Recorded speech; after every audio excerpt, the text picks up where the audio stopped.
Les damos la bienvenida en nombre de la maestría y el doctorado en Historia de la UPTC y del Banco de la República en su Centro Cultural de Tunja, en esta alianza que nos ha permitido llevar hasta ustedes un ciclo de conferencias sobre Walter Benjamin.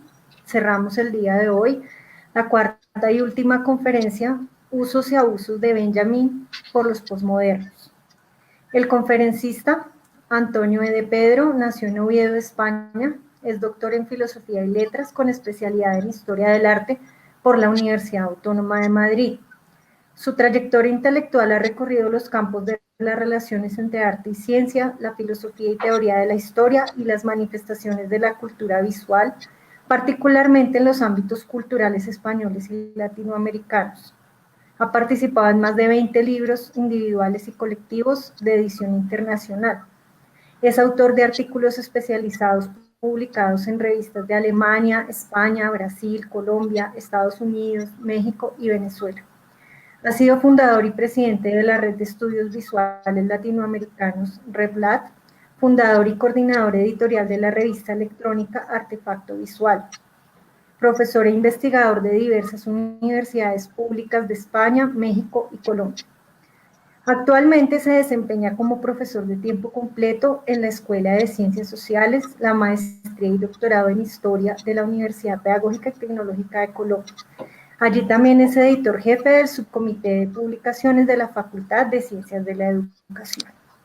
Invitamos a todos nuestros espectadores a formular las preguntas en los comentarios a lo largo de la conferencia para que el conferencista las resuelva al final. Damos entonces la palabra al doctor de Pedro. Bueno, buenas tardes a todas y todos.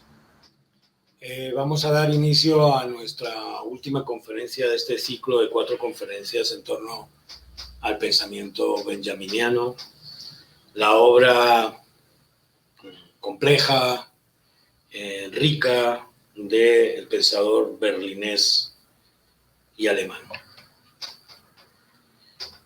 Walter Benjamin fue un hombre de su tiempo, un pensador de la primera mitad del siglo XX, cuyo referente cultural, social y económico fue el siglo anterior, es decir, el siglo XIX. Un siglo XIX marcado por el romanticismo y el ascenso de la burguesía del capitalismo moderno. El siglo XX comenzó con una guerra mundial, la Gran Guerra del 14, en la que hubo más de 16 millones de muertos entre combatientes y personas civiles, en la que los derrotados, Alemania, Rusia, Austria-Hungría y Turquía, perdieron sus imperios. Fue el siglo XX, en que vio surgir y triunfar en el año de 1917 la primera revolución comunista y proletaria del mundo, la revolución bolchevique. Poco antes de finalizar la Primera Guerra Mundial, en el año de 1918, una pandemia de gripe, también mundial, producto de un virus H1N1, mal llamada popularmente gripe española.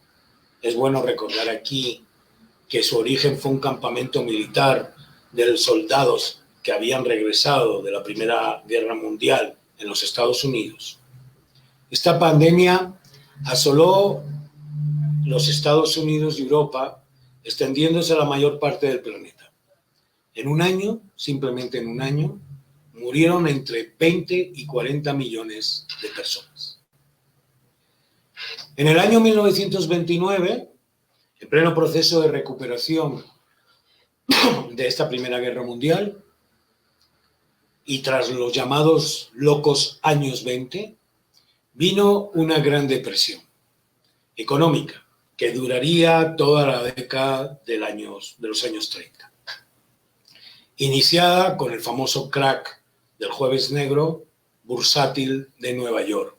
Se extendió rápidamente en sus efectos al resto de las economías mundiales, particularmente las europeas y las asiáticas, contribuyendo con ello a ensalzar y a nutrir el caldo de cultivo bélico que pronto, y tras el ascenso de los fascismos en Europa, terminaría desencadenando una nueva guerra mundial. Antes de ello, la Guerra Civil Española, después del golpe del general Franco, de los años del 36 al 39, constituyó el ensayo necesario para esta Segunda Guerra Mundial. Walter Benjamin no vivió esta Segunda Guerra Mundial, pero sí sintió y padeció en carne propia todos los acontecimientos anteriores, que le obligaron, sin duda, a una toma de posición intelectual e ideológica. El siglo XX, el siglo, como así lo ha llamado el filósofo francés Alain Badiou, ha estado determinado por lo que Badiou afirma o denomina como la pasión de lo real. Fue un siglo que planteó asimismo el ascenso a lo nuevo, a un mundo nuevo, pero como afirmaba Bertolt Brecht, y un poema al respecto realizó, un mundo nuevo, decía Brecht, sí, pero ¿cuándo? Como Brecht también vivió este siglo pensando en lo nuevo para cuándo. Su tesis sobre el concepto de historia y su interpretación del tiempo apocalíptico y la llegada del Mesías revolucionario constituye una reflexión ejemplificante en relación con este interrogante que asaltaba a todos los intelectuales comprometidos del momento. También como Brecht, Benjamin compartía con el dramaturgo alemán la necesaria llegada de una revolución comunista en Europa, impulsada por el ideario proletario internacionalista que marcó las primeras décadas de la Rusia soviética. Y también como él, Benjamin intentaba producir una renovación en el pensamiento alemán. El mismo Adorno y su compañero Horkheimer también lo intentaban, aunque muy alejados de la propuesta de Brecht e incluso en ciertos momentos del mismo Benjamin. La renovación del pensamiento alemán se intentaba alejándolo lo más posible del romanticismo del siglo XIX, que se había sustraído por completo a la mitología wagneriana, es decir, alejarse de las viejas y eternas mitologías alemanas y acercar ese pensamiento intelectual nuevo del siglo XX alemán a la Francia de la Comuna de París, a la Francia revolucionaria. De esta manera, Brecht y Benjamin fueron colocando sus dos ojos, uno en París y el otro en Moscú. La revolución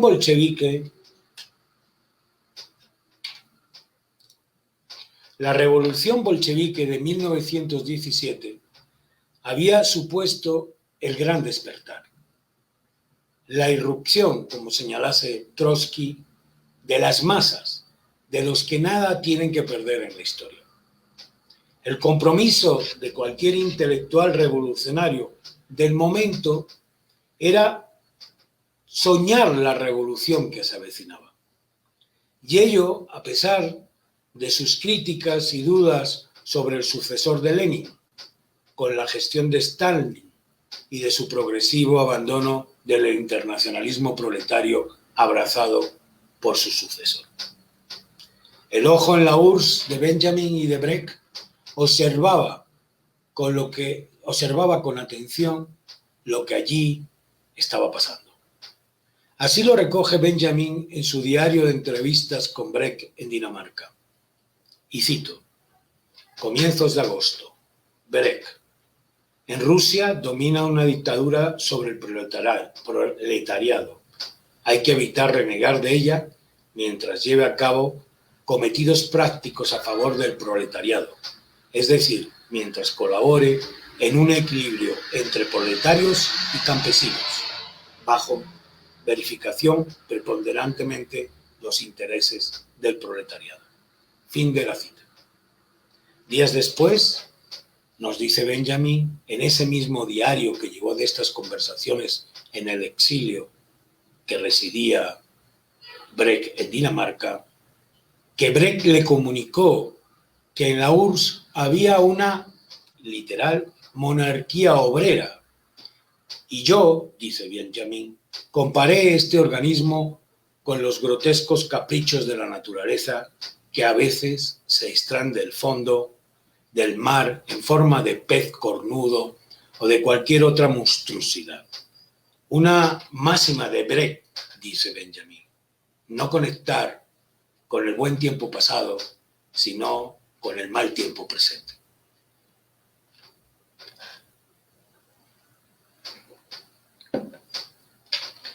Política, compromiso intelectual, crítica revolucionaria a los marxistas acomodados, valor y ponderación de las masas, incertidumbre, sueños rotos, despertares gloriosos, revolución, proletariado y fascismo. Todos aspectos que resumen esta primera décadas del siglo XX, que fueron las décadas del siglo de Benjamin. Es el momento entonces en el que el intelectual comprometido se cuestiona el curso de los acontecimientos, los cambios revolucionarios que tienen que llegar, que están llegando, y se pregunta cosas como ¿cómo representar el devenir del sujeto histórico? ¿Cuándo es el momento de hacer la revolución? ¿Debemos esperar, según el planteamiento socialdemócrata, o debemos traer la revolución desde las lecciones aprendidas del pasado? ¿Cuál es el papel del arte con respecto a la política? ¿Qué es un arte didáctico? ¿Qué es la estilización de la política? ¿Para qué la estética? ¿Para reconocer la indispensable función de la dispersión, la fragmentación, las constelaciones de imágenes dialécticas, como Benjamin proponía, o para la confusión que provocan las teorías estéticas de Baumgarten tan de modas en el momento? ¿Qué son los derechos políticos frente a los derechos positivos? ¿Es legal lo que el derecho positivo establece como extralegal? ¿Tenemos derecho a alterar las relaciones de propiedad porque es un derecho político? ¿Qué es una lectura dialéctica de la historia?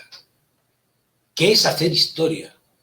¿Hacer historia historicista? ¿O por el contrario, tomar conciencia política para impulsar la revolución?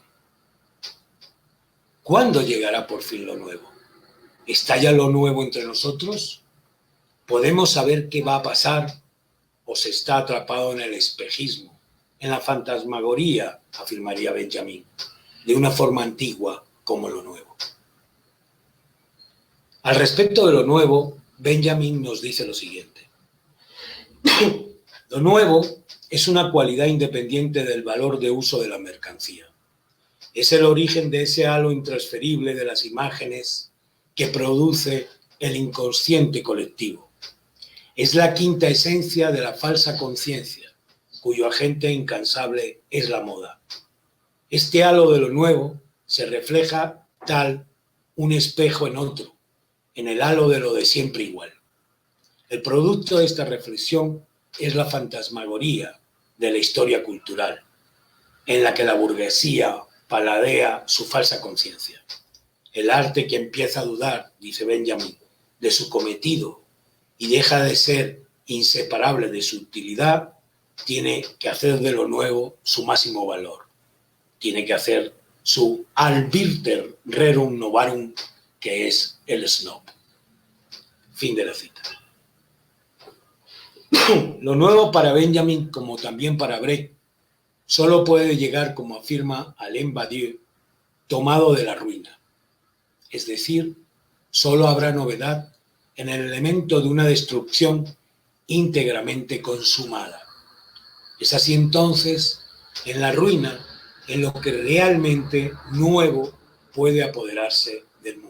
El siglo XX fue un siglo violento.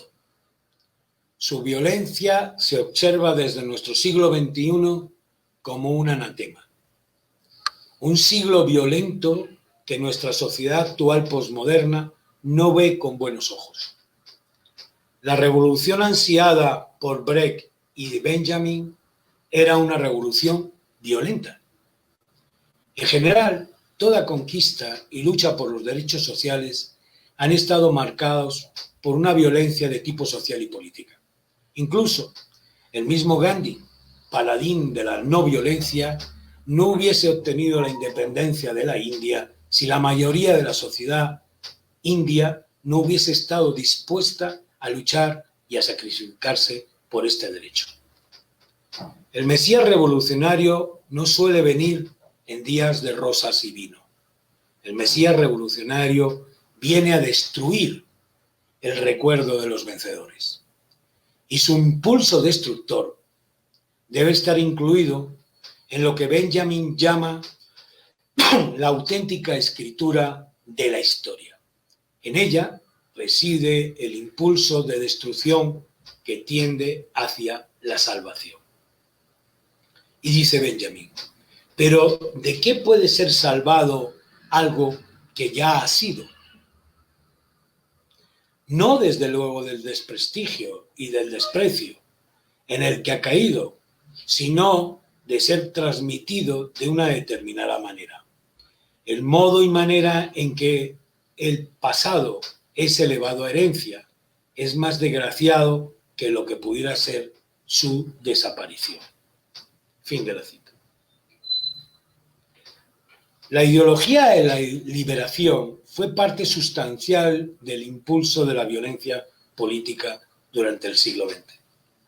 La ideología tiene hoy mala fama y la violencia política también.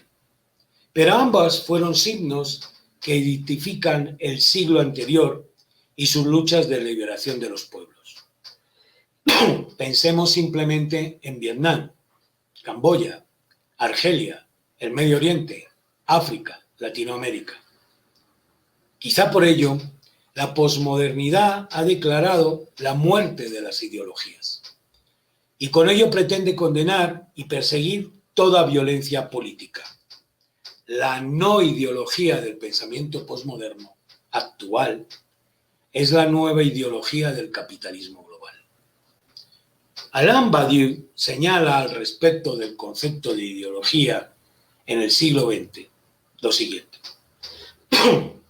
La ideología es una figura discursiva a través de la cual se efectúa la representación de las relaciones sociales, un montaje imaginario que no obstante representa un real.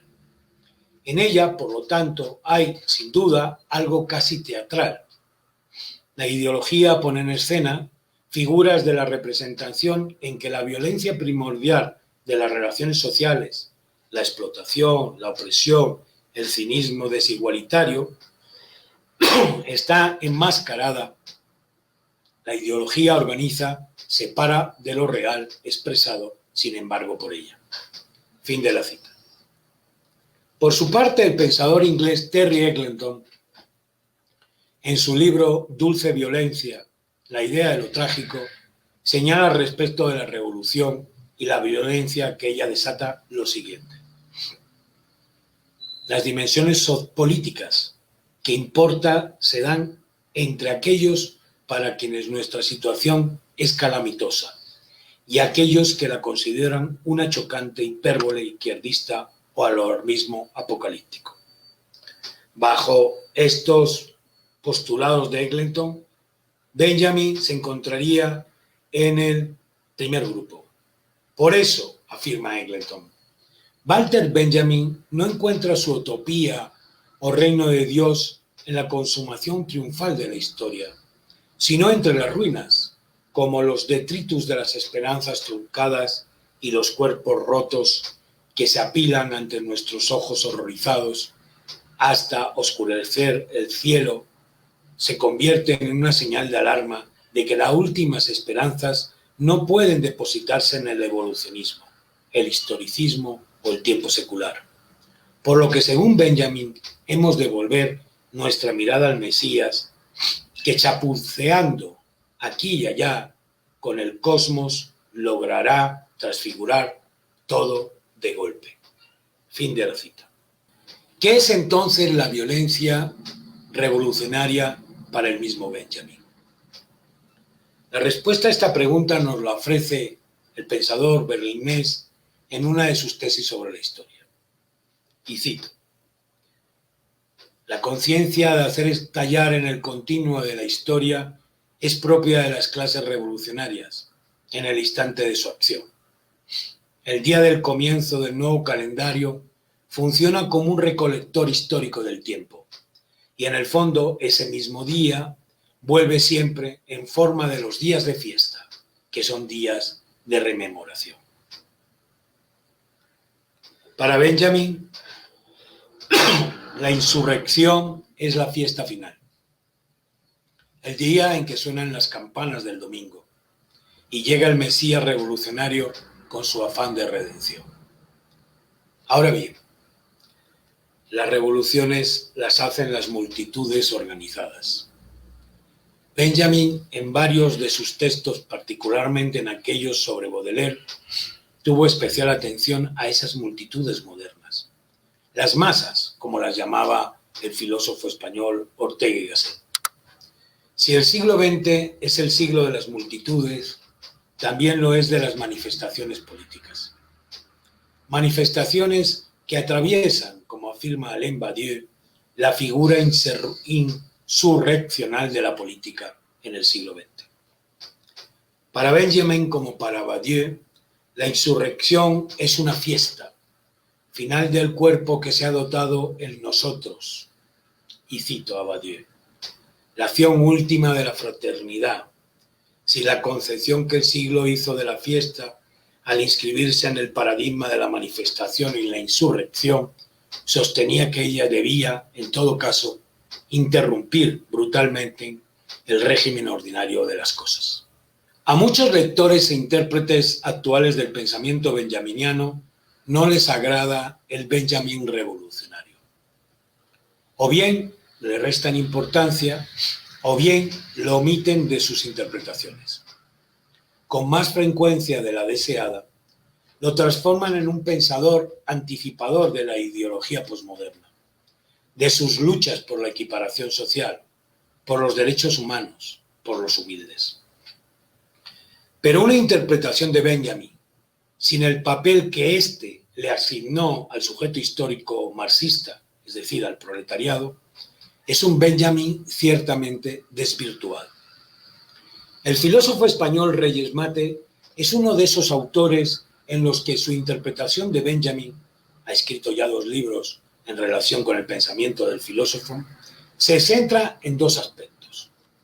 El primero, el Benjamin de Reyes Mate es un pensador del antiprogreso, un sujeto enfrentado a la modernidad y sus desmanes, como personaje de un retrato cercano a una lectura reaccionaria de la modernidad.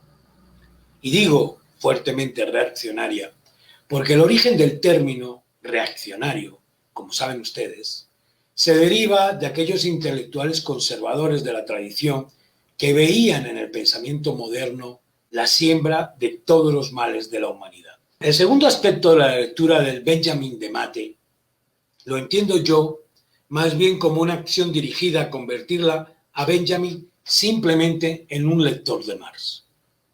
Ambas posturas no corresponden, a mi modo de ver, al Benjamin de sus escritos. Aunque comprendo que para Reyes Mate, que proviene de un pensamiento religioso cercano a la teoría de la liberación, el Benjamin que no solo lee marxismo, sino que lo hace formar parte sustancial de su pensamiento, no le sirve. No está en consonancia con la reivindicación de lo que Mate denomina la experiencia del sufrimiento. Veamos, por ejemplo, lo que nos dice Reyes Mate al respecto. Y cito: lo que debe guiar la respuesta ilustrada al desafío del hombre moderno es poner toda su razón crítica al servicio de la experiencia del sufrimiento. Fin de la cita.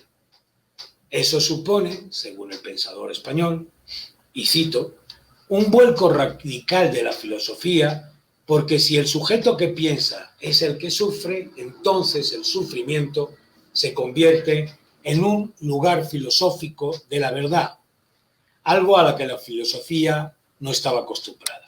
Fin de la cita.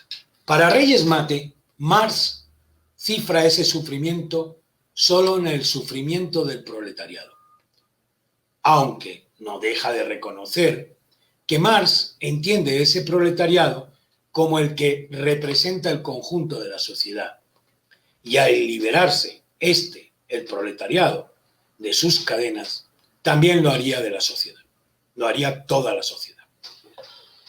Porque como Marx señaló, la liberación del proletariado conlleva la reconquista total del hombre. Ahora bien, lo que le parece discutible a Reyes Mate de este planteamiento marxista es que el sufrimiento del proletariado represente a toda la humanidad. Ya Albert Camus, el héroe de Reyes Mate, mantuvo un gran debate sobre la cuestión con Jean-Paul Sartre en la Francia de los 60.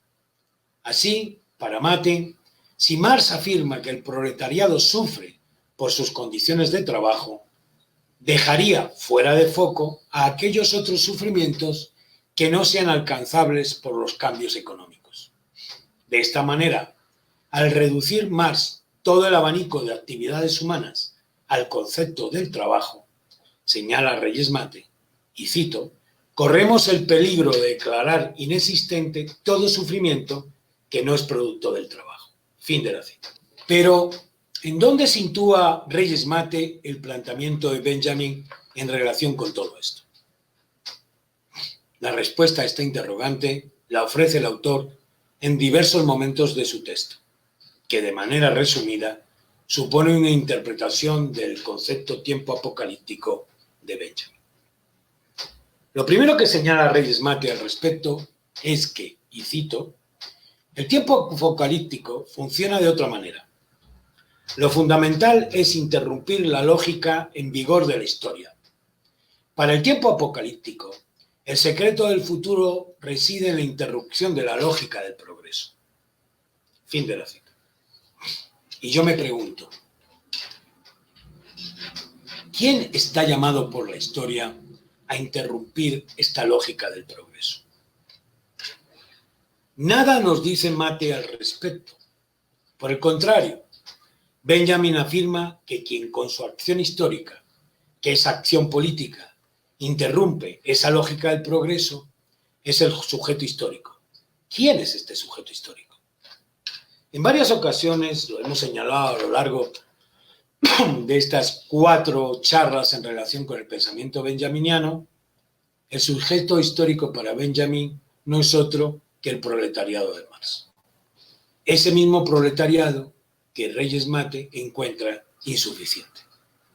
Volvamos pues a recordar una vez más las palabras de Benjamin sobre el sujeto histórico. Y cito, el sujeto del saber histórico es la clase combatiente, la misma clase oprimida. En Marx se presenta como la última clase subyugada, la clase vengadora, que en nombre de las generaciones vencidas lleva a su término la obra de liberación.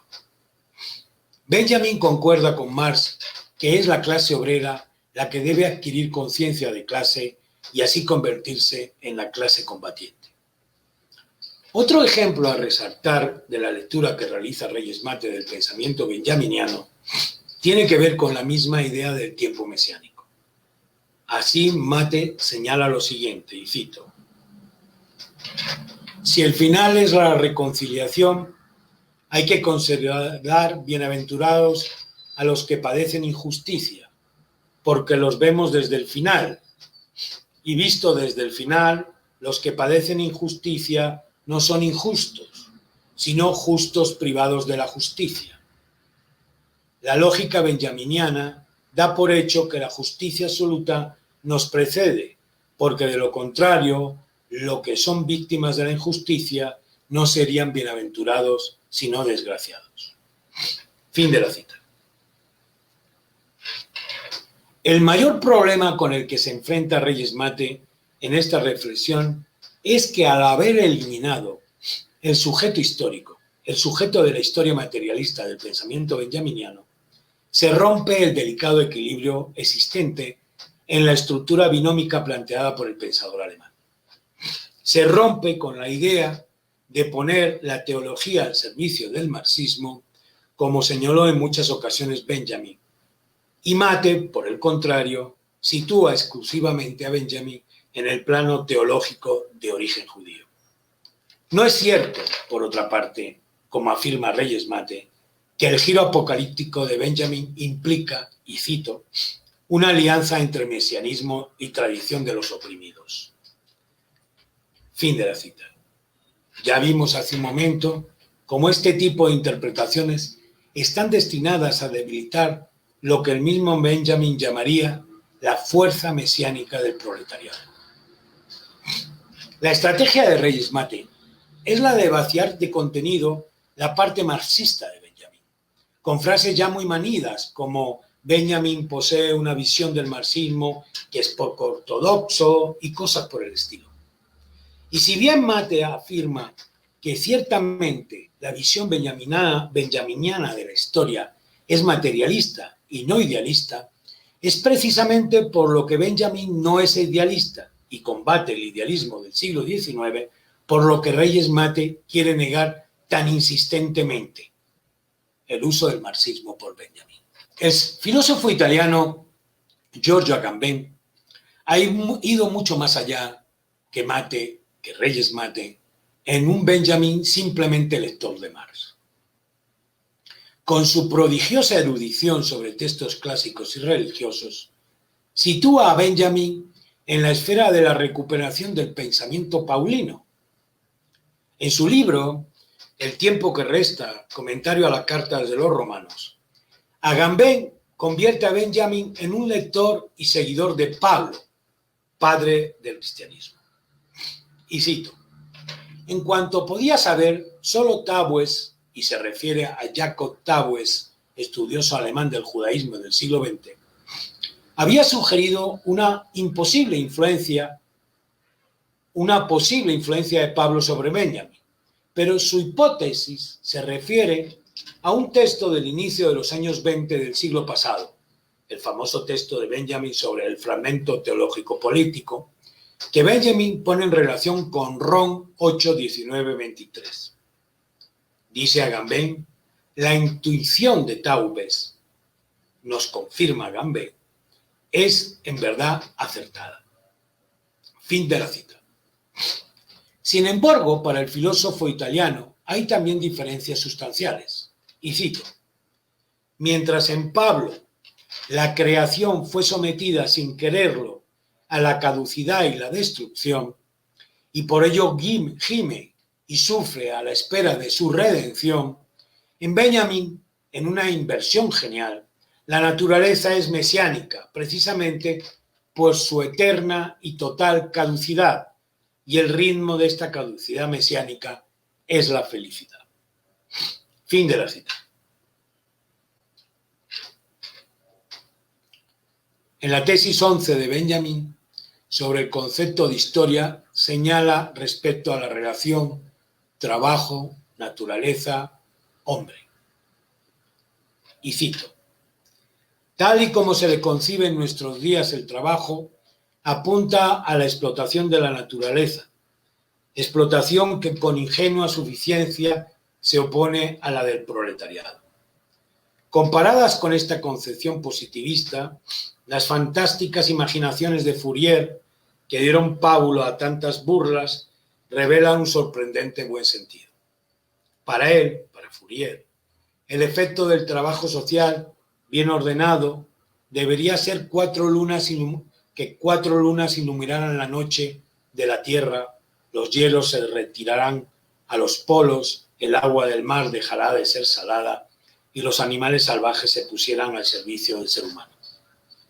Todo esto ilustra un trabajo que, lejos de explotar la naturaleza, está en condiciones de extraer de ellas las creaciones virtuales que dormitan en su seno. A la idea corrompida del trabajo corresponde la idea complementaria de una naturaleza que, según la fórmula de Diegert, es gratis. Fin de la cita. El trabajo y sus condiciones en el proletariado son precisamente el fondo de las tesis de la historia de Benjamin. El fondo de la cuestión histórica, al provocar estas condiciones del trabajo, en aras del desarrollo positivista, una explotación del hombre por el hombre, y no precisamente como considerara el historicismo con su socio socialdemócrata, que solo los progresos alcanzados en la dominación de la naturaleza son los importantes. En este sentido, es bueno tener presentes los comentarios al respecto del brasileño francés Michael Lowy. Afirma Lowy que Benjamin realiza una crítica radical de la explotación capitalista de la naturaleza y de su glorificación por parte de una lectura vulgar del marxismo de inspiración positivista y tecnocrática. En el nuevo pacto que se plantea en Benjamin, según Lowy, entre los seres humanos y su medio ambiente, Benjamin se opone a la ideología progresista de cierto socialismo utópico, de cierto socialismo científico, representado por individuos que en su tiempo fueron muy influyentes, como el socialdemócrata mencionado en la cita de Benjamin, Joseph Diegert, para quien la naturaleza quedaba reducida a una materia prima de la industria, una pura mercancía gratuita. Acordémonos de aquella teoría que nos solían enseñar a los que ya peinamos canas de los llamados recursos renovables y no renovables. Hoy ya sabemos que no hay otra cosa que una naturaleza no renovable, que explotada hasta su saciedad supone abocarnos a la destrucción de nuestra especie. Benjamin intentaba otra relación no destructiva con la naturaleza, una relación que interpretaríamos hoy como una relación ecológica. Apoyándose en socialistas utópicos como Charles Fourier, Benjamin sostiene que una vez solucionado el asunto de la explotación de la naturaleza, también estaríamos solucionando el asunto de la explotación humana. El trabajo para Benjamin no debe pasar por la concepción misma del ideario protestante, destacado por su contemporáneo Max Weber. Debería ser más bien un trabajo al que deberían aspirar las sociedades sin clase que destacase la utopía de Fourier, no orientado hacia la explotación hombre-naturaleza, sino hacia una naturaleza perfeccionada. Pero eso, el cambio revolucionario que propone Benjamin, es de gran calado. No hacemos nada, piensa Benjamin, con cambiar las condiciones del proletariado, situación necesaria, si este cambio no va unido a un cambio en la misma idea de lo que denominamos progreso y que tiene que ver con la explotación de la naturaleza. Si no cambiamos nuestros modos de producción, que el capitalismo y las lecturas positivistas del marxismo vulgar han ceñido a una naturaleza, a la idea de una naturaleza rendida, al poder transformador del hombre, la búsqueda es, por lo tanto, utópica, la de Benjamin, pero por ello no menos necesaria. Hoy, en tiempos de pandemia, sentimos más real que nunca este tipo de planteamientos, la necesaria armonía entre sociedad y naturaleza. Una armonía con la que soñaban los socialistas utópicos y que Benjamin rescata del olvido. Quizás por esta razón, también es necesario que la humanidad, montada en el tren del desarrollo, tire del freno de emergencia. Y cito a Benjamin. Marx dice que las revoluciones son las locomotoras de la historia universal. Pero quizás, dice Benjamin, sean las cosas de otra manera. Quizás consistan las revoluciones en el gesto ejecutado por la humanidad que viaja en ese tren de locomotora de la historia de tirar del freno de emergencia. En el plano de la interpretación del pensamiento histórico-político de Walter Benjamin, siempre me ha parecido muy acertado el análisis del ya mencionado Michael Lowy. Contrariamente a lo que han hecho otros autores, algunos citados aquí, Lowy nunca escabulle en su análisis el compromiso que Benjamin tuvo con el materialismo histórico, aceptando que ese compromiso era de una manera selectiva. La posición de Lowy es la de un Benjamin que acomete, se lanza al cuello de los epígonos socialdemócratas de Marx y Engels, que no fueron capaces, según Lowy, de llevar a cabo una lectura crítica del propio marxismo que no cayese en la lectura positivista.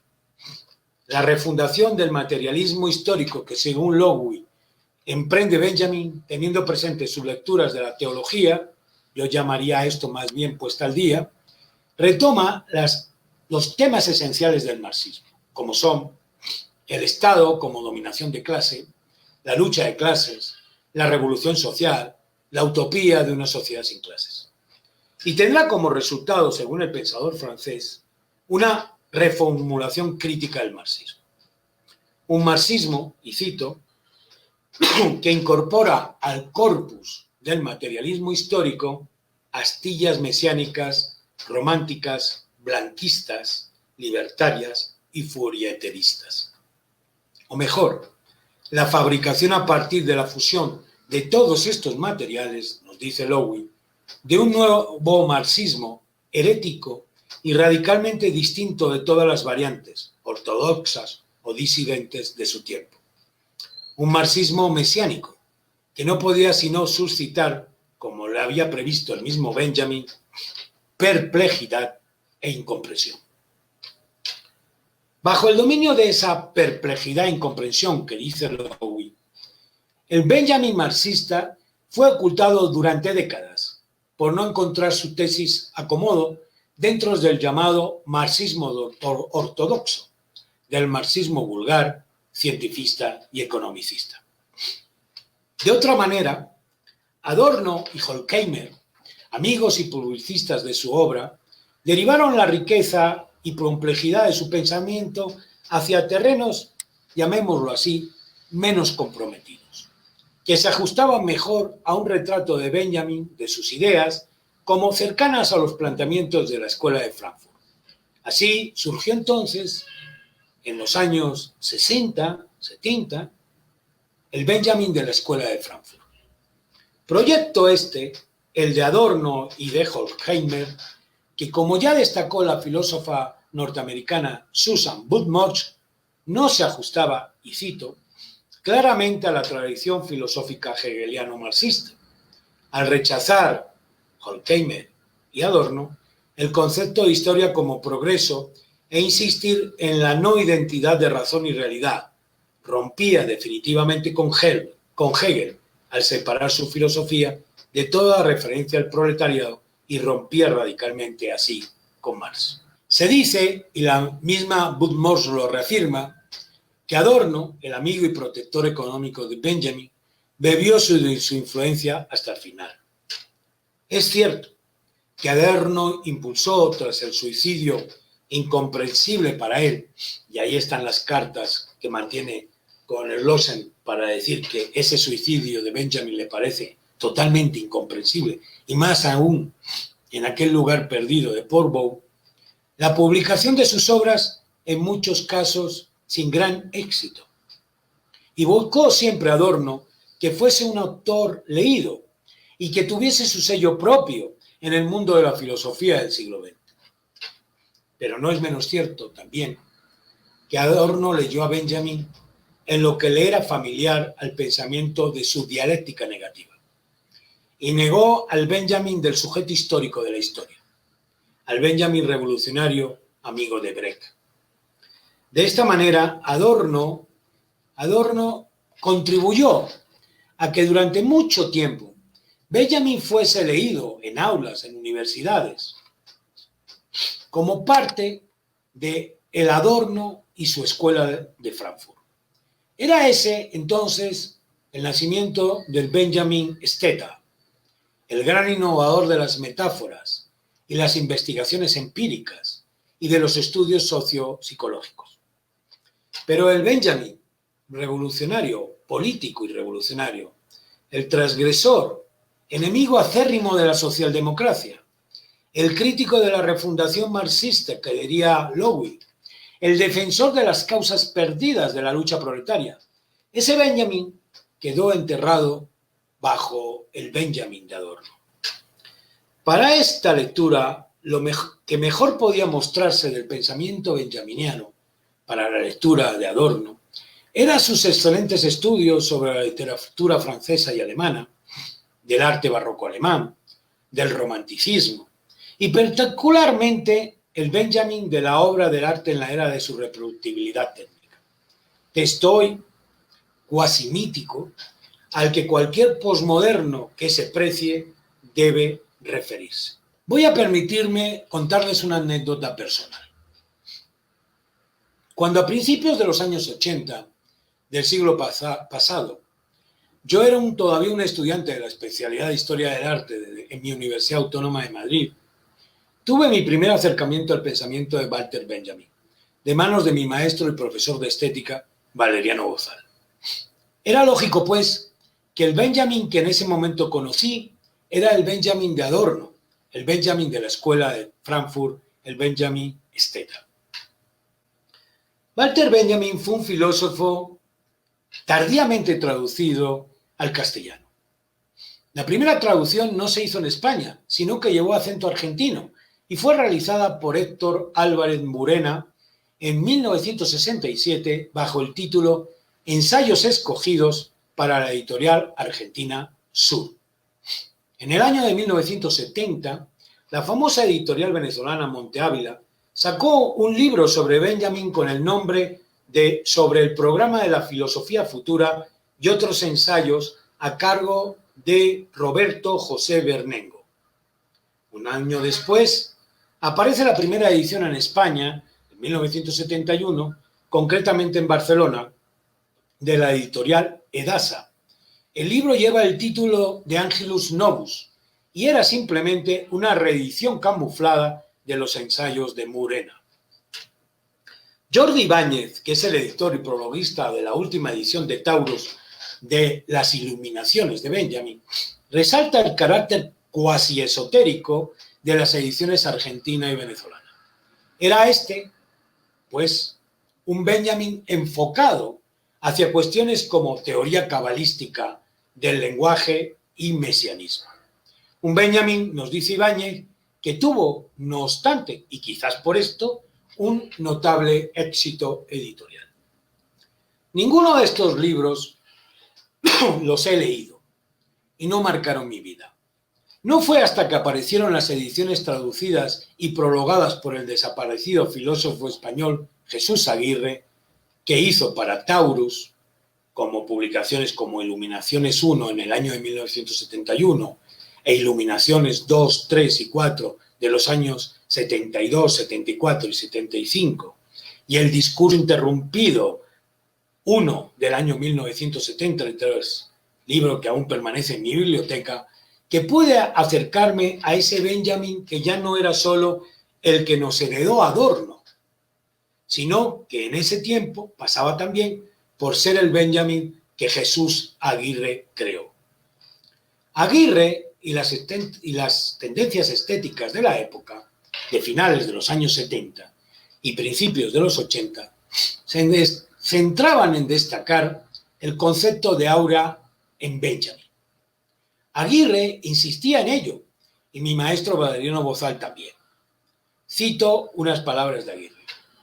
Solo quien ha amado los objetos, los dice Aguirre en algunos de sus ensayos, quien ha callejeado por las calles atestadas de atestados escaparates, pudo idear el concepto de aura, clave en el pensamiento maduro que, marxista melancólico, se enfrentaba con el arte, con la sensibilidad, con la sociedad de la era industrial. Fin de la cita. Como pueden observar, entre un Benjamin maduro y marxista melancólico, el Benjamin que mamamos en la universidad no podía dar mucho más de sí.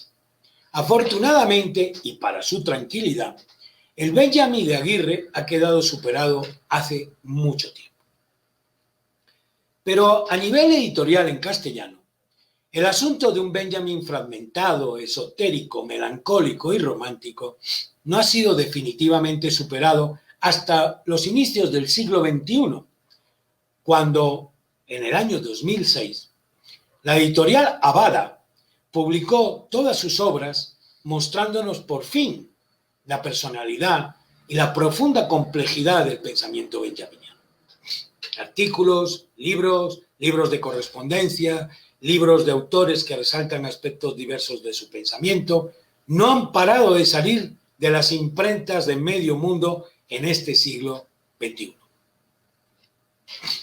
Benjamin es un autor hoy muy leído y aún más citado. Un autor de esos imprescindibles para la crítica literaria, para la historia de las imágenes, para el campo de los estudios visuales y la historia de la cultura. Pero por otra parte, poco estudiado desde la profundidad de su posición de intelectual comprometido con el materialismo histórico, con el marxismo. Es cierto que si te ocupas de sus tesis de la historia, tienes que hablar de ello, pero siempre entendiendo su marxismo como parte de esa corriente tan en boga hoy llamada marxismo cultural, que a mí se me antoja enlazada con la vieja idea de Jesús Aguirre de marxismo melancólico. La perplejidad de su pensamiento, como señaló Lowy, es difícil de encajar. Para los marxistas ortodoxos, Benjamin es demasiado mesiánico. Para los mesiánicos, es demasiado marxista. Para los comunistas, demasiado revisionista. Y para los revisionistas, es una enorme X que no parece nunca despejarse. Quienes mejor han sacado partida de esta perplejidad quizás han sido los dedicados al arte y a la estética. Quizás también porque son disciplinas, el arte y la estética, que en sí mismas están marcadas por ese mismo hierro de lo perplejo. George Didi Huberman, filósofo e historiador del arte, realmente muy conocido, ha desarrollado dos excelentes estudios sobre el pensamiento de Benjamin. Dos excelentes estudios que yo conozca, aparte de alguno que otro artículo. El primero está contenido en su libro sobre el denominado Ante el tiempo, Historia del arte y anacronismos de las imágenes del año 2000, en su edición de Francia. A Didi Huberman le gusta hacer análisis entrelazando autores, ideas y planteamientos. En este caso, los convocados van a ser Adi Warburg, Walter Benjamin y Carl Epstein. Todos ellos alemanes, que vivieron en estas primeras décadas del siglo XX. Por cierto, como anécdota, en el año de 1940, Walter Benjamin se suicida y Carl Epstein también. Los tres formarían parte de lo que el francés ha denominado constelación de anacronismos, es decir, y como él mismo recalca, y cito, la noción de anacronismo será aquí examinada y trabajada por su virtud dialéctica. En primer lugar, el anacronismo parece surgir en el pliegue exacto de la relación entre imagen e historia. Lo que ellas son, su propio movimiento, su poder específico, no aparece en la historia más que como un síntoma, un malestar, una desmentida más o menos violenta, una suspensión. Es decir, que la imagen es atemporal, absoluta, eterna, que escapa por esencia a la historicidad. Al contrario, quiero afirmar que su temporalidad no será reconocida como tal en tanto el elemento histórico que la produce no se vea dialectizado por el elemento anacrónico que la atraviesa. Fin de la cita. Es indudable que en la redacción de estos postulados de Didi Huberman, Benjamin ronda en su cabeza, incluso en todo el libro de Didi, aunque no se hable directamente de él. El estudio recoge todo lo que en Benjamin es significativo en relación con la imagen y tiempo, imagen y dialéctica, imagen y memoria, imagen y historia, imagen y profecía, imagen y áurea, imagen y política. Para G.D. Huberman, Barbour inició el camino de la renovación de la historia del arte. Luego, y de muy distinta manera, Panofsky y Benjamin lo continuaron y complementaron. Hay partes notables en el estudio de G.D. Huberman, particularmente en lo que tiene que ver con la imagen y su dimensión más allá de cualquier disciplina. También se hace insistencia en lo que luego este autor ahondará aún con más fuerza en su libro de la relación Brecht-Benjamin, el valor del montaje en relación con el concepto benjaminiano de imagen dialéctica. Pero sin duda, la idea del caleidoscopio como metáfora del ordenamiento y reordenamiento de los modelos teóricos en un contexto donde se interroga la estructura del tiempo es una de las mejores aportaciones de este estudio. El segundo texto de G.D. Huberman sobre Benjamin nace de un proceso comparativo entre el montaje teatral y su relación con la teoría benjaminiana de la imagen dialéctica. Aspecto este, el de la imagen dialéctica, que ya había adelantado el filósofo francés en la obra anteriormente mencionada. El libro toma como motivo de estudio el proyecto que emprendió Bertolt Brecht, llamado Proyecto Kriegswürfen, o Abecedario de la Guerra, que se desarrolló en el año 1955, a modo de un atlas fotográfico de la guerra, y en donde las enseñanzas de Benjamin y las enseñanzas de Barbour se quedaban establecidas. Era, por tanto, dice Huberman, el libro más benjaminiano de Brecht. Y cito, primero porque funciona a su manera, que es la de un libro para niños, un abecedario, palabra femenina en alemán, con una crítica de la violencia y que, como mostró toda crítica de la violencia, como ha mostrado Benjamin, debe caber en el elemento sensible, tanto como en el filosófico de su historia. Y luego, dice G.D. Huberman, porque plantea en su material visual mismo la cuestión de la relación entre estetización de la política y la politización de la imagen. La estetización de la política era característica del fascismo, ya lo dijo Benjamin, y fue realizada en la guerra misma, mientras que una política de las imágenes se presentaría más bien como un libre ejercicio, nos dice G.D. Huberman, como una verdadera filosofía de la toma de posición. Una toma de posición que no es otra, esta idea, que las imágenes sirvan para tomar partido, que en Brecht concordaría con su idea de teatro épico y del montaje como exposición de lo político. Es decir, dice G.D. Huberman, y cito, exponerse en la contradicción de los otros puntos de vista, exponerse para hacer visible para todos sus tomas de posición. El montaje, en cuanto toma de posición, a la vez tópica y política. El montaje, en tanto recomposición de las fuerzas, nos ofrecería una imagen del tiempo que hace explotar el relato de la historia y las disposiciones de las cosas. Una manera de decir que reexpone la historia a la luz de su memoria más reprimida y sus deseos inarticulados. No quiero terminar esta conferencia y este ciclo sobre el pensamiento de Walter Benjamin sin destacar, aunque sea muy deprisa y brevemente, la recepción de su pensamiento en algún autor latinoamericano. En este sentido quiero referirme al acercamiento que el pensador ecuatoriano desaparecido hace unos años, Bolívar Echeverría, realizó de las ideas de nuestro filósofo. En un libro editado en Bogotá por Ediciones Desde Abajo, en el año 2010, el año en que desapareció Bolívar Echeverría, en la Ciudad de México, y que lleva por título 7 aproximaciones a Walter Benjamin, Echeverría destaca la intemporalidad del discurso político de Benjamin y se centra particularmente en las tesis sobre la historia, la cuestión de lo moderno, el autor como productor, un texto relacionado con la obra de Brecht y la relación del arte con la utopía. El Bolívar de Echeverría es el Benjamin de una profecía fallada o fallida en su texto la obra de arte en la época de su reproductibilidad técnica. Echeverría, alienado con las tesis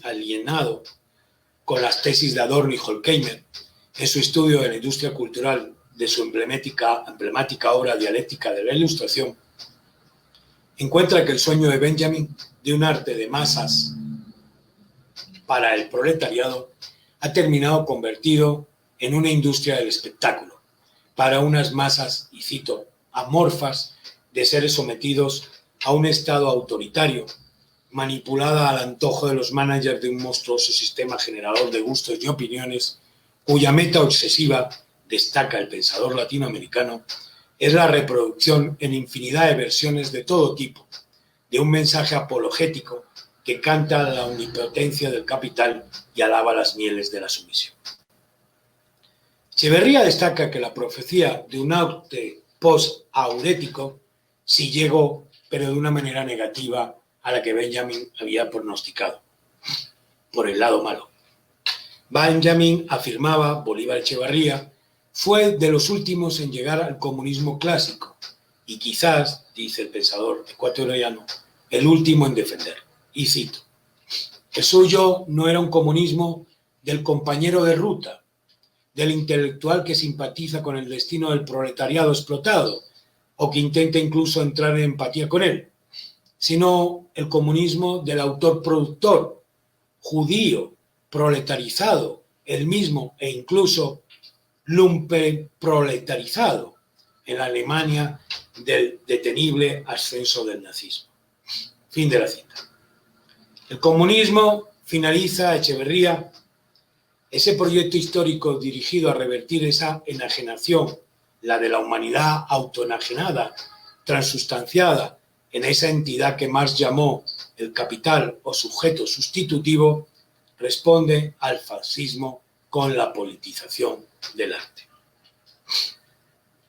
Quisiera terminar entonces ya para finalizar esta charla y este ciclo de conferencias con unas palabras del mismo Benjamin, palabras tomadas de uno de esos pequeños textos incluidos en el todavía hoy sugerente y enigmático libro de Dirección Única. El texto lleva por nombre Avisador de Incendios. Y dice Benjamin, la idea de la lucha de clases puede inducir a error. No se trata de una prueba de fuerza en la que se decide la cuestión de quién vence o quién sucumbe, ni de un combate a cuyo término le irá bien al vencedor y mal al vencido. Pensar así es disimular los hechos bajo un tinte romántico, pues ya salga vencedora o sucumba en el combate, la burguesía está condenada a perecer por las contradicciones internas que, en el curso de su evolución, habrán de resultarle fatales. La pregunta es únicamente, dice Benjamin, si perecerá por sí misma o a manos del proletariado. Su respuesta decidirá sobre la supervivencia o el final de una evolución cultural de 3 milenios. La historia nada sabe de la mala infinitud contenida en la imagen de esos dos luchadores eternamente en pugna. El vencedor político solo calcula a plazos, y si la abolición de la burguesía no llega a consumarse antes de un momento casi calculable de la evolución técnica y económica, señalado por la inflación y la guerra química, todo estará perdido. Es preciso cortar la mecha encendida antes de que la chispa llegue a la dinamita. La intervención, el riesgo y el ritmo del político. Muchas gracias y buena suerte. La primera, Giovanni Montalvo, sobre el asunto del sujeto histórico, el proletariado, ¿considera que ha cambiado en la década actual? ¿Se puede hablar de un sujeto hístico o varios diferentes? ¿Cuáles son las características sustanciales y transhistóricas del proletariado? Bueno, no dudaba que esta pregunta iba a aparecer, lo cual me alegro también. El sujeto histórico, el proletariado, que en el discurso posmoderno se llama los de abajo, y no incluye al proletariado exclusivamente, al proletariado histórico marxista, al trabajador, al campesinado incluso, ¿no? Marx hacía distinciones entre el proletariado industrial y el campesinado. Ya había incorporado precisamente a ese proletariado campesino, y Lenin lo confirmó en la revolución bolchevique. Era imposible hacer una revolución como la rusa si no se contaba con los campesinos, que eran la mayor fuerza vital en el momento del trabajo en la Rusia zarista. De tal manera que el proletariado ha cambiado en la década actual. El proletariado ha cambiado de nombre, probablemente. Ha cambiado en la manera en que se articulan sus trabajos. Ha cambiado en la manera probablemente de amplitud. Pero los obreros no han desaparecido. Los explotados por el sistema capitalista no han desaparecido. Ahora, como diría Byung-Chul Han, se autoexplotan creyendo que a la vez son empresarios de sí mismos. Pero ser empresario de sí mismo es algo también peor todavía que ser empresario con trabajadores o ser trabajador de alguien. La autoexplotación hoy está a la orden del día. Pero también hoy, en los países nuestros, en los países latinoamericanos, en países del desarrollo, no han desaparecido los trabajadores y las condiciones de explotación. Para nada. Piensen ustedes en los trabajos infantiles, en la India, en Bangladesh, en Pakistán, en cualquier parte de Colombia.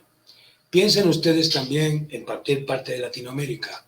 Piensen ustedes también en el trabajo esclavo de muchas mujeres, encima discriminadas también por su condición de mujer. Piensen ustedes en lo que quieran pensar, aparte de la autoexplotación de la que habla el surcoreano Byung-Chul Han, y encontrarán ustedes la respuesta de si el proletariado ha desaparecido. Lo que se ha desaparecido, y eso es una verdad, es que en la lectura izquierdosa, radical, de las fuerzas de izquierda en este mundo actual, el término proletariado se abandonó, pero hay razones históricas para ese abandono. Lo empezó a hacer la socialdemocracia alemana y luego siguieron después todas las socialdemocracias europeas. Ya lo había previsto incluso Benjamin, por eso no le gustaba la socialdemocracia. El papel histórico del sujeto histórico llamado proletariados, trabajadores, en todas sus condiciones, sigue siendo hoy en día, porque no es una condición de moda, diría Benjamin, es una, y lo diría Marx, es una condición del propio sistema. El capitalismo tiene un bichito dentro que se llama trabajador. ¿A qué se refiere Benjamin con tradición de los oprimidos? Pues la tradición de los oprimidos de Benjamin obviamente tiene una larga data. Pensemos en Espartaco. Es un oprimido, en un sistema no burgués, en un sistema no capitalista, pero en la cual existen explotadores y explotados, en un sistema esclavista. Pensemos en los esclavos del sur de los Estados Unidos en el siglo XIX, son oprimidos. Pensemos en los trabajadores del siglo XVIII en plena revolución industrial, sin aparecer el marxismo, pero sí había socialistas utópicos, como Fourier. Pensemos en todos esos oprimidos, pensemos en los oprimidos de los tiempos de la gleba.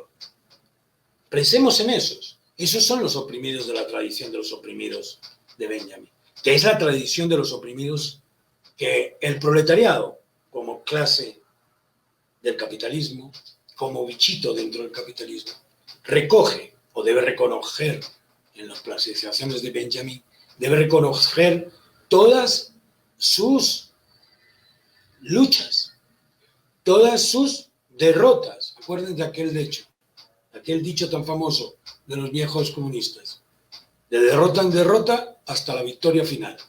Acuérdense de eso. Es decir, esa es la tradición de los oprimidos. Los oprimidos han existido en la historia de la humanidad y tienen que ser recogidos por la clase o el grupo, el sujeto histórico del momento del presente. Todo ese proceso debe ser recogido. ¿Cuál es la ubicación de Benjamin con el romanticismo en tanto que éste, al estar en contra de la razón, ser irracional, podría ser acogido por el posmodernismo? Dice, bueno, yo tengo aquí una pregunta distinta. José Enrique Murcia González. Sí, pero es la pregunta está al finalizar. Vale, voy a leer un poco la introducción. Habla del Sturm und Drang, que es una de las versiones del romanticismo alemán, muy, muy ligada al concepto de lo sublime. Grupo primigenio de lo que el historicismo nombra como romanticismo. Fue reacción, rebelión en contra de la ilustración burguesa. El romanticismo también fue burgués. Es a eso a lo que se refiere Benjamin. El romanticismo no fue un levantamiento popular proletario. El romanticismo es un estado de malestar de cierta parte de la burguesía. Les recomiendo un poco, véanse la película La edad de la inocencia de Scorsese. Eso es una posición romántica. Es una mujer incómoda con su condición. Es un hombre incómodo con su condición. Quieren romper con su condición dentro del sueño. Jane Austen, la literatura de Jane Austen, es una condición romanticismo que ataca a las condiciones de la sociedad victoriana, ¿verdad? Pero son ejemplos, son reacciones que se producen en el propio seno de la revolución, en el propio seno de la idea de la estructura capitalista. Y eso lo dice Benjamin con respecto incluso, él admira mucho a los surrealistas, pero no deja de decir que es un movimiento, a fin de cuentas, burgués, y que es una reacción de la burguesía inquieta, de la burguesía que no está en los márgenes, digamos, de la ortodoxia burguesa, sino que son esos márgenes marginales al estilo Baudelaire. Baudelaire es un romántico que reacciona, pero y lo dice muy bien Benjamin, es impensable pensar que Baudelaire es un revolucionario al estilo de lo que él mismo es. Y la pregunta, ¿cuál es la ubicación, Benjamin, en el romanticismo? Pues es el señor que trata de explicarte qué es el sueño romántico y el cual te quiere hacer despertar. ¿Considera usted que ese valor utópico que se puede encontrar en el arte, antes de ser una manera de plasmar en diferentes técnicas el mundo que se desea vivir, es un modelo de pensamiento y abstracción que suprime de la realidad los aspectos banales y resalta la universalidad impregnada en la experiencia efímera? Bueno, cuando hablamos de arte y decimos del valor utópico del arte, yo creo que lo primero hay que centrarnos de qué tipo de arte estamos hablando. El arte es algo muy amplio. El arte es una manifestación muy grande. O sea, tenemos que centrarnos en qué tipo de arte estamos hablando. ¿Cuál es el tipo de arte? ¿Cuál es el tipo de manifestación? Incluso debemos hablar de obras y debemos hablar de autores. Así hablar en abstracto no tiene mucho sentido a mi modo de ver, ¿verdad? No tiene mucho sentido pensar el arte como una abstracción genérica, ¿no? Porque se entiende como arte una escultura, el Discolo, de Mirón, ¿verdad? Pero ese tipo de arte tiene unas intenciones muy distintas a un cuadro de Van Gogh. Entonces es necesario que expliquemos, seamos un poco más precisos en la interrogación que nos hacemos sobre la propia idea de arte. No antes de ser una manera de plasmar diferencias técnicas del mundo que se desea vivir, no, es que las diferencias técnicas del mundo y cómo se plasma también van a responder a las preguntas que los artistas o los movimientos se hacen sobre el mundo, ¿verdad? No es lo mismo, la técnica y la forma están unidas. Acuérdense aquello de Benjamin que decía que forma y contenido, esa disociación no existe. Y no existe en el pensamiento de Benjamin, y yo creo que es acertado, ¿no? No existe esa disociación entre arte y contenido. La forma y el contenido está ligado. El contenido implica una determinada forma y la forma implica un determinado contenido. Así que la pregunta se desparrama, que está bien, pero yo hubiera preferido una cosita mucho más precisa para poderme detener un poquito más. Ahora que en gran medida interactuamos en los llamados entornos virtuales, que no existían antes, ¿considera que la idea de montaje como interrupción del orden establecido es posible o se da en estos entornos virtuales? Bueno, la idea de montaje es mucho más amplio que pegar y cortar. Cuando hablamos de montaje en el sentido benjaminiano de Brecht, no es pegar y cortar. No es subir ahí a la plataforma determinadas cosas, ligarlas así, no, eso es otra cosa más compleja. Yo para eso le recomiendo a Edward de Ibarra que se acerque al texto de Benjamin sobre el teatro épico, de Brecht, o incluso al propio Brecht, sobre el montaje en el teatro épico. Es algo más distinto, tiene que ver con las fragmentaciones y las interrupciones. Es bueno que también asista a alguna obra de Brecht, las hay por internet, y vea como de repente en la obra de Brecht, ¡pum!, todo se interrumpe, y sale por allí un señor del público y hace una serie de cosas, hace una serie de preguntas que interrumpe el discurso, y ahí entra otro componente. Eso veo que es muy difícil, que no es exactamente esta idea de lo virtual. No es exactamente, no es esta pantalla que tenemos aquí todos, no es que por un lado esté el chat, no es por el otro lado que esté la imagen, no es que Angie esté allí, yo esté en la grande, no, nada de eso, no, eso no es la idea del montaje que se plantea en el problema de la relación del montaje con la imagen dialéctica y las constelaciones. Es mucho más complejo que todo eso. Raúl Reyes, ¿es posible señalar que los movimientos sociales indígenas del siglo XXI ingresan a la tradición de los oprimidos? Sí, forman parte de la integración de los movimientos, no del siglo XXI, no, y mucho antes, de mucho antes hay opresiones también de esas situaciones. Lo que pasa que hay muchas maneras de entender estas reivindicaciones sociales, ¿verdad? Si las reivindicaciones sociales del indigenismo van por el hecho de yo y mi raza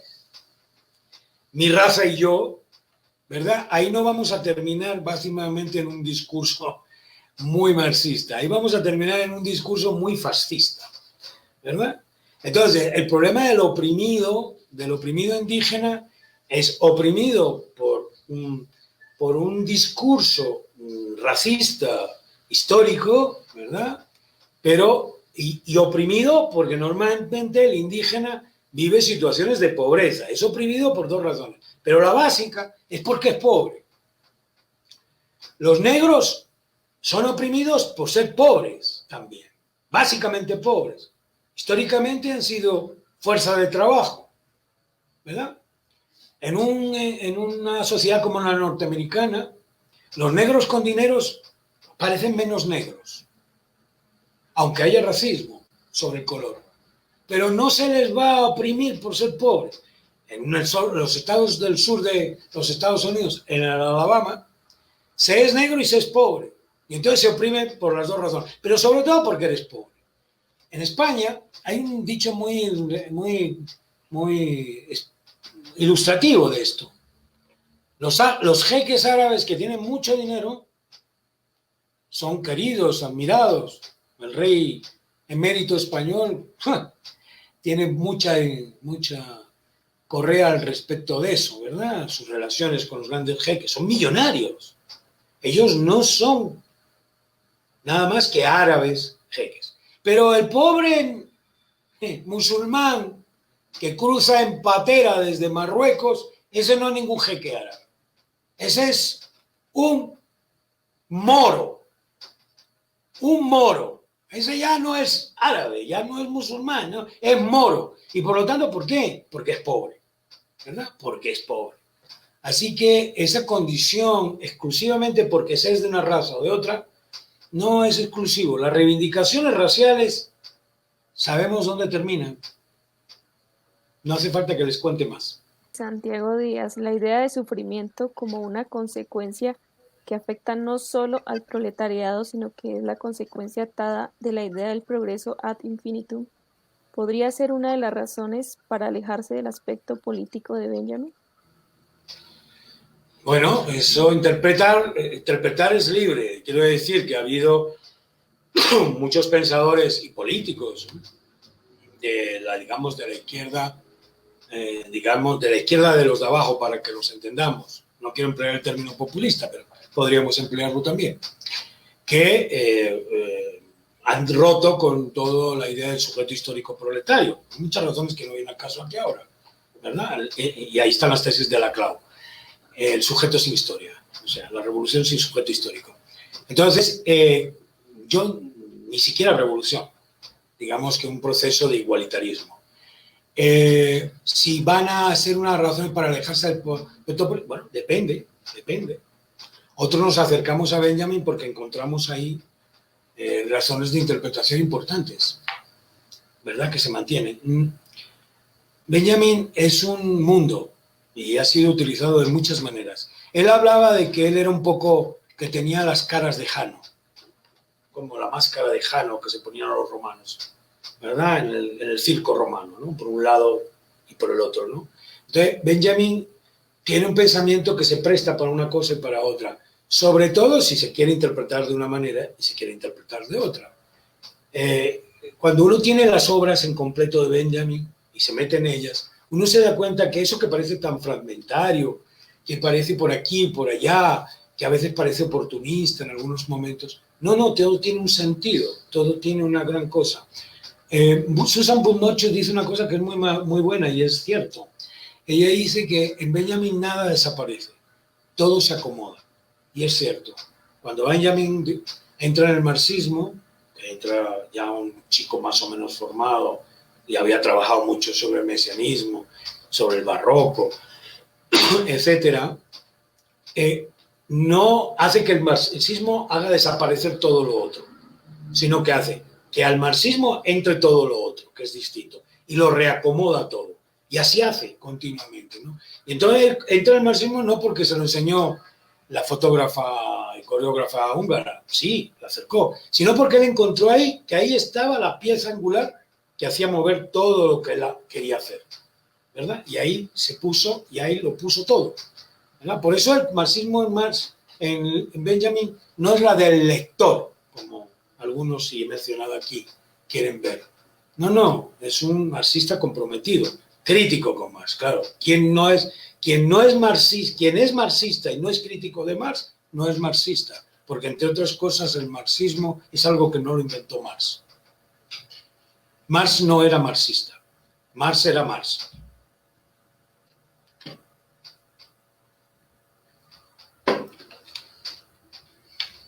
Listo, ¿Algo más? creo que ya hemos llegado al final de las preguntas.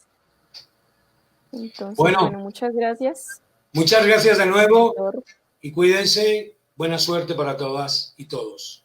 Muchas Gracias. gracias al profesor Antonio de Pedro por aceptar esta invitación del Banco de la República en Tunja, en alianza con la maestría y doctorado en Historia de la UPTC, en cabeza de la profesora Catherine Mora, a quien agradecemos por el apoyo constante en la ejecución del mismo, también a Felipe Cervantes, quien nos ayudó en la transmisión. Muchas gracias a todos. Espero verlos en otra oportunidad. Gracias. Bueno, gracias.